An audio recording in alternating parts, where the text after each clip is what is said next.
इंसान को अपने बारे में और इंसानियत के बारे में, सबको बनाने वाले के बारे में पता चलता है। जब तक इंसान इंसानियत को नहीं समझता, तब तक वो मालिक से दूर है, वो आत्मिक शांति से दूर है, वो व्याकुल, परेशान, गमगीन, बीमारी से ग्रस्त, चिंताओं से त्रस्त इधर उधर भटकता रहता है। अगर आप बेफिक्री की जिंदगी जीना चाहते हो, अगर आप टेंशन फ्री होना चाहते हो, तो सत्संग सुन के अमल करके देखो। सत्संग में सिखाया जाता है ईश्वर का नाम, सत्संग में सिखाया जाता है असलियत, अमलियत के बारे में। सत्संग में काटे जाते हैं जन्मों जन्मों के पाप, सत्संग से दूर होते हैं दुख, दर्द, परेशानियां, टेंशन। सच्ची श्रद्धा भावना से अगर कोई सत्संग सुनता है तो उसके अंत्यकरण में बदलाव आ जाता है। आज का दौर, आज का समय कलयुग का घोर समय है। इसमें मन इंद्रियां बड़े फैलाव पे हैं। लोग अपना उल्लू सीधा करने के लिए, अपना मतलब निकालने के लिए किसी भी हद तक गिर सकते हैं। इस स्वार्थी युग में रिश्ते नाते भी स्वार्थ की वजह से पिस गए हैं। आप सुमरन करें और सेवा करें, परहित परमारथ। अपने लिए पशु पक्षी परिंदे भी जीते हैं, पर हमारे धर्मों में एक बात कही गई है। हिंदू धर्म में कहा है मनुष्य सर्वश्रेष्ठ है। सिख धर्म में मांस को सबसे बड़ा कहा गया। इस्लाम धर्म में आदमी को बड़ा बताया है, और यहां तक लिखा है कि फरिश्तों से मालिक ने इसको सजदा करवाया। जरा बताइए, ऐसा कौन सा अलग कार्य आप कर रहे हैं जिसकी वजह से लगे कि आप सर्वश्रेष्ठ हैं?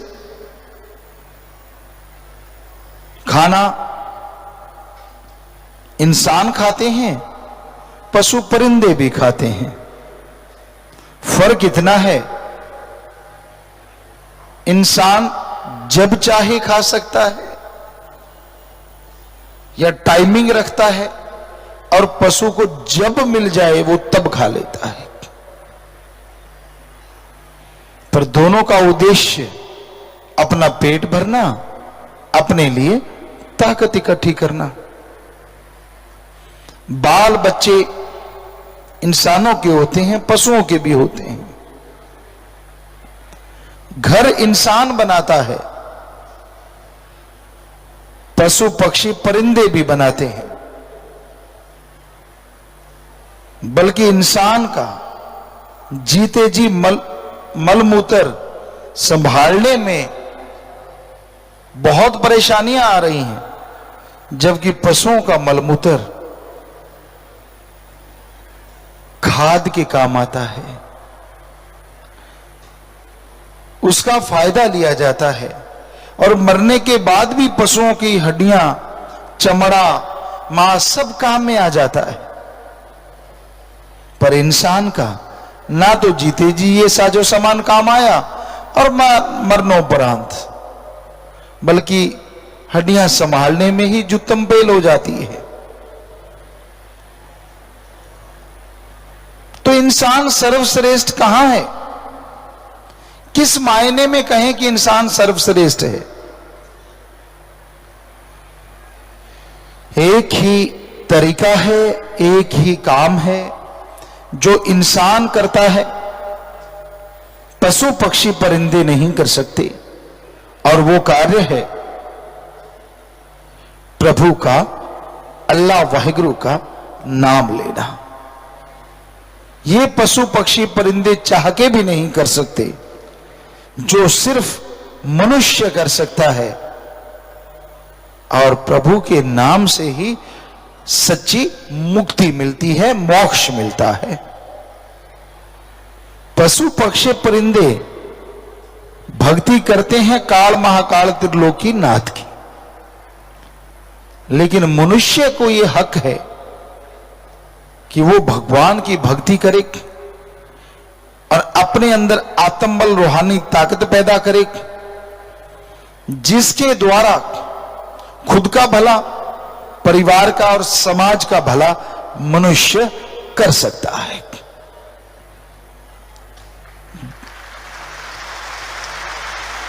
जबकि जानवर तो बात बात पे झगड़ा करते हैं, पर आजकल उल्टा भी हुआ पड़ा है। कई जगहों पे जानवर बड़े प्यार से रहते हैं और मनुष्य जानवर बन के झगड़ा कर रहे होते हैं, छोटी छोटी बातों के लिए। कई बार हम बातें सुनते हैं कि झगड़ा हुआ किस बात से, कुछ भी नहीं, कोई बात ही नहीं निकलती, पारा चढ़ गया दोनों का, और जब पारा चढ़ जाता है तो टकराए बिना नीचे नहीं आता। कई बार आप कहते हैं कि मुझे बुलाओ मत, क्योंकि पारा चढ़ा हुआ है। अच्छा है, सुमरण कर लो, एकांत में लेट जाओ 5-7 मिनट, पारा डाउन हो जाता है। पर उस समय तो उसका एक ही तरीका है, आत्मबल को बढ़ाओ, और आत्मबल बढ़ता है ओम हरि अल्लाह वाहिगुरु राम के नाम से। रोटी खाने से भी आसान है प्रभु का नाम लेना।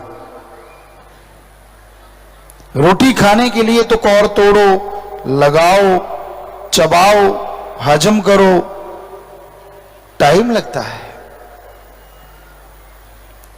पर प्रभु का नाम एक बार आपने ले लिया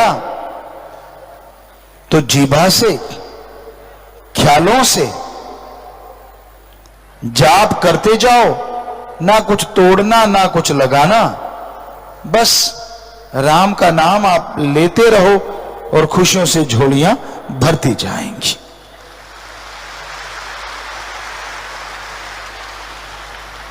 फकीर वचन करते हैं और जो सुन के मान लेते हैं तो खुशियां आगे पीछे घूमती हैं।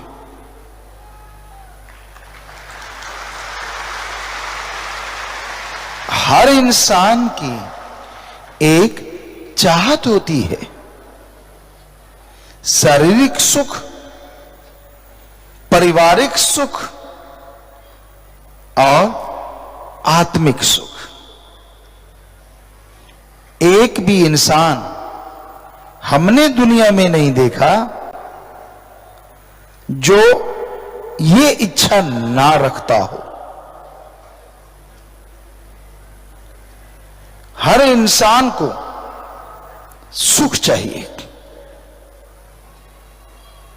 पर क्या चाहत चाहने से पूरी हो जाती है? जी नहीं। इच्छा रखना बुरी बात नहीं, लेकिन उसे पूरा करना चाहते हो तो विधि के अनुसार ही इच्छा पूरी होती है। आप टेंशन फ्री होना चाहते हो, आप आत्मिक शांति चाहते हो, शारीरिक पारिवारिक सुख चाहते हो। अगर आपको एक ही उपाय बताएं, कितना आसान है। और यही नहीं, आपके आने वाले गम दुख दर्द चिंताएं, आपकी आने वाली परेशानियां जड़ से खत्म हो जाएं, वो एकमात्र तरीका है नाम, गुरु मंत्र, कलमा, मेथड ऑफ मेडिटेशन।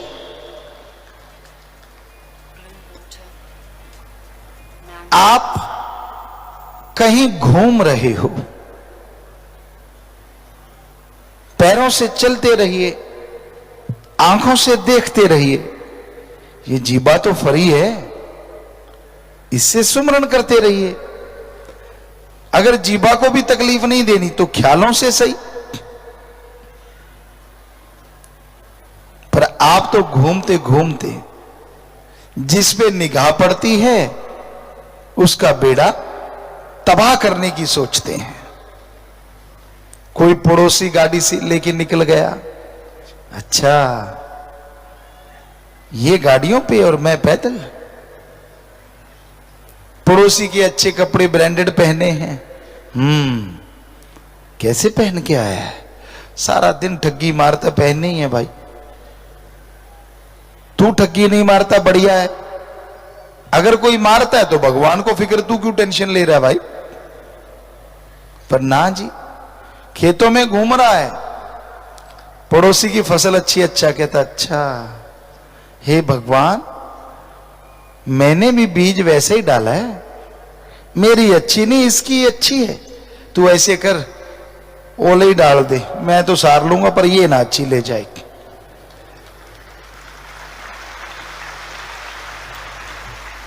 दुकानदार का भी यही हाल, एक के लाइनें लगी हुई हैं और एक मक्खियां मार रहा है। बजाय खुद के मांगने के वो दूसरी तरीके से मांगता है। ईश्वर इसके लाइनें लगी हुई हैं और मेरे कोई ग्राहक ही नहीं आया। कोई बात नहीं, मैं भूखा रह लूंगा पर इसके आग लगा दी। ये नहीं मांगता कि मेरे भी लाइनें लग जाएं, ईश्वर मुझे भी ताकत दे, मेरे पे भी कृपा कर। ਧੰਨ ਸਤਿਗੁਰੂ ਤੇਰਾ ਹੀ ਆਸਰਾ। ਗੁਰੂ ਜੀ ਦੀ ਪਿਆਰੀ ਸੰਗਤ ਨੂੰ ਨਿਵੇਦਨ ਕੀਤਾ ਜਾਂਦਾ ਹੈ ਕਿ ਹਰ ਰੋਜ਼ ਸਤਸੰਗ ਸੁਣਨ ਦੇ ਲਈ ਸਾਡੇ ਚੈਨਲ ਡੇਰਾ ਸੱਚਾ ਸੌਦਾ ਨੂੰ ਸਬਸਕ੍ਰਾਈਬ ਕਰ ਲੈਣਾ ਜੀ।